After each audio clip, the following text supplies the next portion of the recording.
Hey everybody, we're here at the Pasadena Convention Center in Pasadena, California for Monsterpalooza 2017, a celebration of the art of making monsters. You're going to see all sorts of fun stuff, whether it's on the visual effects side, arts and crafts on the show floor, really cool vendors, Immortal Mask, PCS collectibles, all sorts of cool things there. We'll also head a little bit into some of the panel rooms because there's some really fun stuff there. In general, as with all of our overview videos, you're just going to get a slice of the convention. There's no way we can bring it all to you. We do go, though, into more depth on the podcast, so head over to iTunes or Stitcher to check out our podcast on Monsterpalooza at Parks and Cons. So with that, let's go ahead and hit the floor.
How's it going, dude?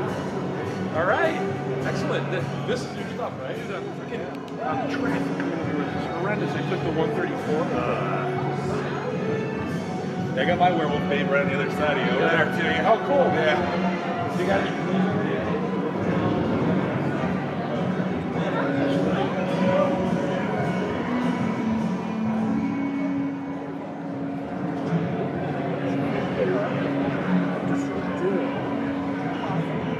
Okay, yes. I've seen it 20 years.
Sorry.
Cornelius, the son of Roddy McDowell Caesar in Battle for the Planet of the Apes, and as Arno and Reeves in the franchise, Mr. Bobby Porter.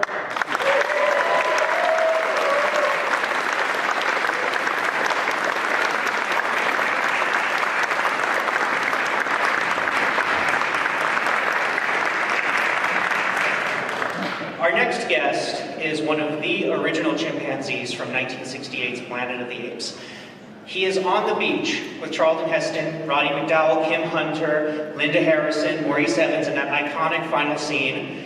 His huge career includes Lost in Space, Star Trek, Chips, Dr. Zira's nephew, Lucius, Mr. Lou Wagner.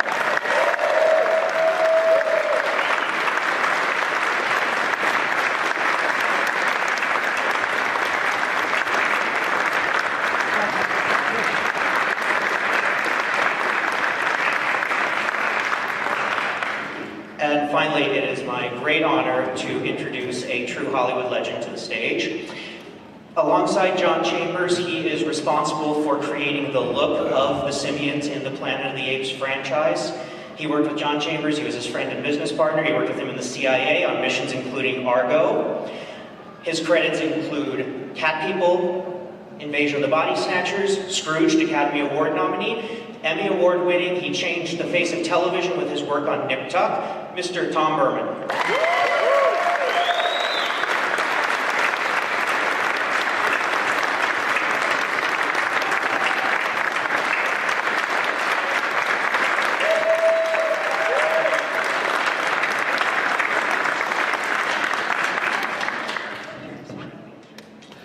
Fox didn't like it, didn't like the makeup they did. And they were talking about retiring, quitting, they didn't want to be in, they, it was just too tough, and they wanted to get Bud Westmore to come in, and because he had done a movie called Let's Do Patriot Messenger. Well, I knew John Chambers, so I knew that he was actually responsible for the makeup in Let's Do Patriot Messenger.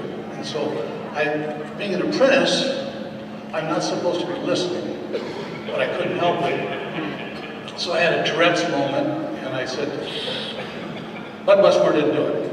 So then I said, who did? And I said, John Chambers. He said, call him on the phone and see if you'd like to come on in and take a look at our project. I didn't know what it was, but I called John, and he did come in, picked up a script. That's great, that's great. Lou, how did you first become involved in the franchise? It was just a regular audition. I had no idea, of course, you know, when the casting call came out for Planet of the Apes,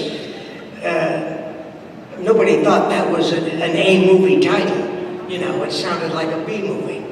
So I had no idea what I was going out for. And I didn't have any sides to read. It was a meet and greet with Franklin Schaffner. And he just asked me a few questions for about 15, 20 minutes. And then he shook my hand and thanked me very much. He said, you have hazel eyes. Do you wear contacts? And I said, no, but I will. You know? And so he said, okay, thank you very much. Nice to meet you. And when I got home, my agent called me and said, what did you tell him? And I thought, oh my God, I'm in trouble. I said, I just talked to him for 20 minutes. She said, you got the part. So without reading, no sides, no nothing, he saw something in me that he saw in Lucius, and bang, that was it. And it worked.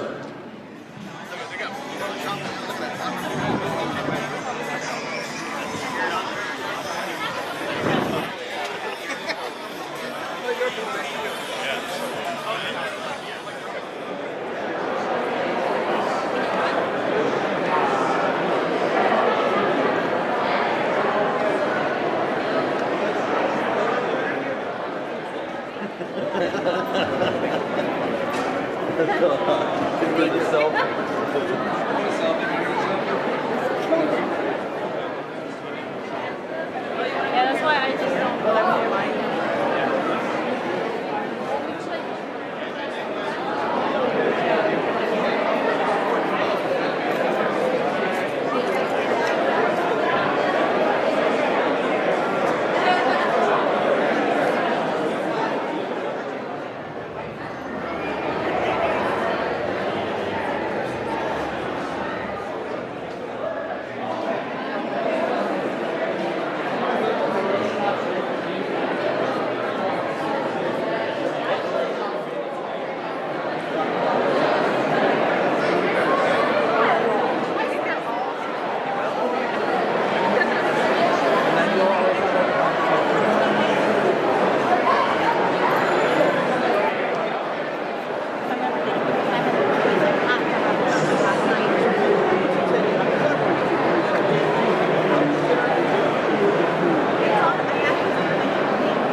like industrial, like big ass like factories.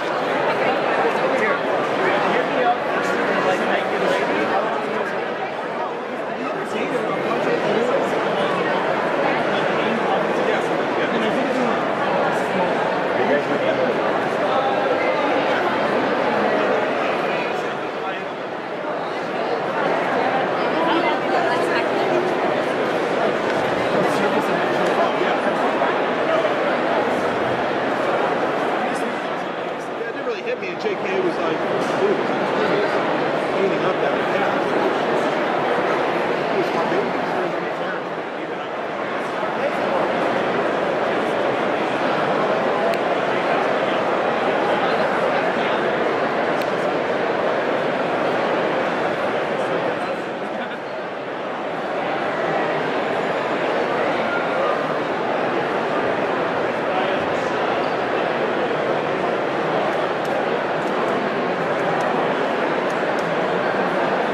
Good afternoon.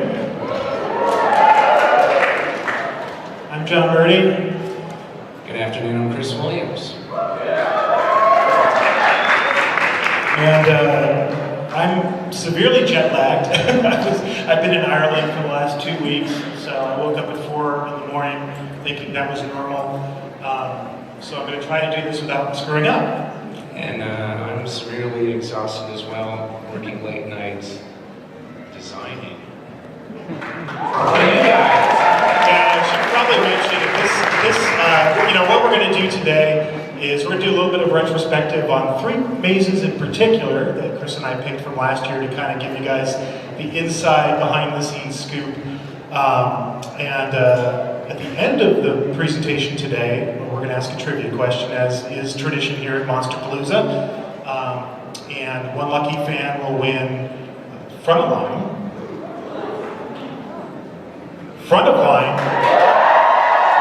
I need help today, guys.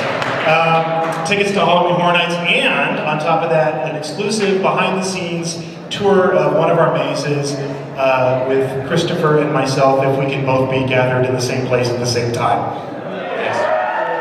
Until it got a little bit more obscure, unless you read this particular plaque as you were coming into the hotel section, it was advertising that it was Devil's Night. So, that's the night when all the, famous killers come back. So that's kind of like the overriding organizational way we approached American Horror Story. And then the other thing that Chris and I talked a lot about was the idea of doing surprise characters. Maybe you can explain that for everybody, and then I'll show some examples.